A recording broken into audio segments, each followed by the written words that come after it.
Karimnagar municipal ఎన్నికల ప్రచారం జోరందుకుంది. 13వ division BRS అభ్యర్థి కంచర్ల రేణుక ఇంటింటికి తిరుగుతూ ఓటర్ల మద్దతు కోరుతున్నారు.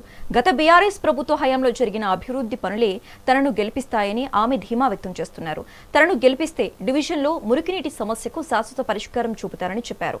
సీసీ కెమెరాలు, వీధి దీపాల ఏర్పాటు చేస్తామన్నారు.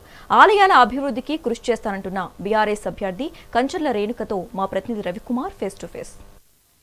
ఎన్నికలు మొదలయ్యాయి. మనతో మాట్లాడేందుకు ప్రస్తుతం 13వ డివిజన్ నుంచి బీఆర్ఎస్ అభ్యర్థి పోటీ చేస్తున్న కంచర్ల రేణుక ఉన్నారు. వారు మాట్లాడి తెలుసుకునే ప్రయత్నం చేద్దాం.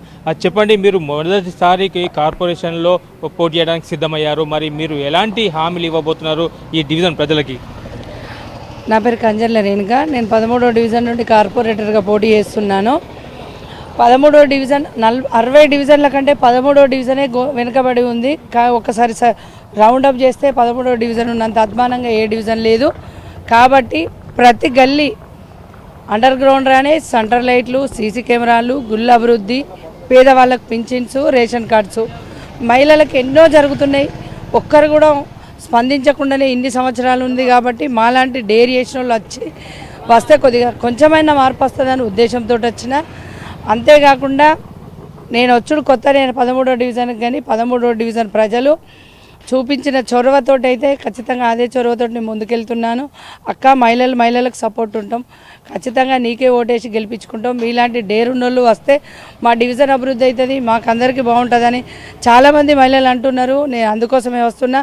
అంతేకాదు, ముసలి వాళ్ళు అయితే కేసీఆర్ గారు ఇచ్చిన పథకాలు అనేకంగా మాకు పింఛన్స్, రేషన్ కార్డు మాకు పెద్ద కొడుకు, అందుకోసమైనా మేము కేసీఆర్కు కారు గుర్తుకే ఓటేస్తాం బిడ్డ అంటున్నారు.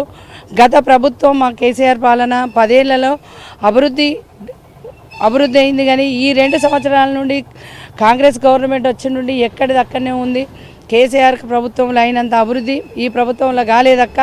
ఖచ్చితంగా మేము మళ్ళీ మిమ్మల్నే గెలిపించుకుంటాం, మళ్ళీ కేసీఆర్ గారిని సీఎం చూద్దామని అంటున్నారు. అంతేకాదు, 66 డివిజన్ల కంటే మా డివిజన్ కూడా నెంబర్ 1 స్థాయికి తీసుకొచ్చే ఆ బాధ్యత నా మీద ఉన్నది. ఖచ్చితంగా చేస్తాను. అంతేకాకుండా మేయర్ పీఠం కూడా మాదే.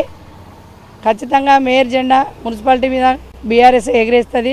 మా కేసీఆర్ గారు ఇచ్చిన ధైర్యంతో మేము ముందుకెళ్తున్నాము.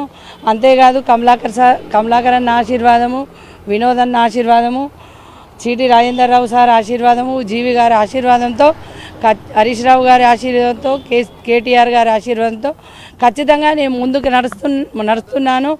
ఖచ్చితంగా విజయం మాదే. ఖచ్చితంగా డివిజన్ అభివృద్ధి కూడా మేమే చేస్తాం. 66 డివిజన్ల కంటే నెంబర్ 1 మా డివిజన్ ఉంచుతాం. ఇది అంటే మొత్తానికైతే 13వ డివిజన్లో అభివృద్ధి కార్యక్రమాలు ముందుండి నేను చేస్తాను. గతంలో అభివృద్ధి చెందలేదు కాబట్టి నేను పోటీ చేయడానికి సిద్ధమయ్యాను.